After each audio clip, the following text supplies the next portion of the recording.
my last question is, if you could do one big thing in your institution when it comes to being innovative in teaching and learning, what would it be? And Awneet, I'll let you weigh in on that question. If you had a magic wand, what would you do?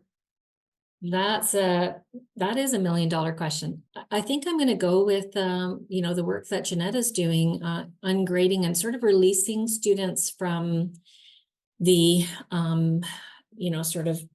structure of that model to really open up learning, and coupled with that, lots more experiential, lots more collaborative, community connected kind of learning.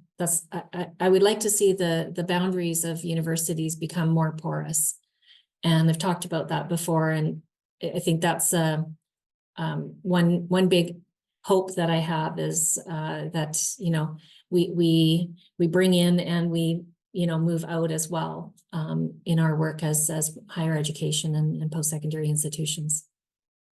Great, thank you. So Jeannette, if I hand you the wand and you get a wish, what would it be?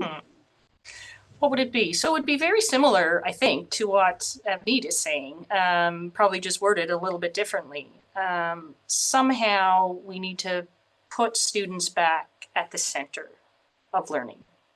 Learning is about students. And I think in many cases, students have gotten lost in it's about the grade, it's about the assessment, it's about all of these other things, and the student is not at the center. It's not, is this learning experience a positive one for the student?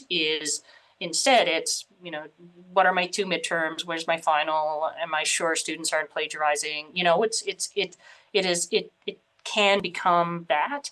And I think we lose sight of the fact that it's about the student, and we need to put them back in the center. And in a sense, I think if the student is at the center and creating that positive learning environment for them happens, and everything else, I think, really takes care of itself. Because every decision we make then as a faculty is what's in the best interest for the student and the learning that's happening for them. Well, Jeannette and Awneet, thank you so much for joining us today. It was a pleasure to share the time with such committed and thoughtful educators. And I really appreciate the chance to talk about putting innovation into practice.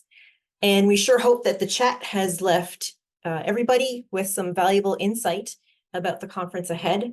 And now that you all know the kinds of juicy conversations that we would like to have during the Memorial University Teaching and Learning Conference 2024 in May, we look forward to seeing you all there.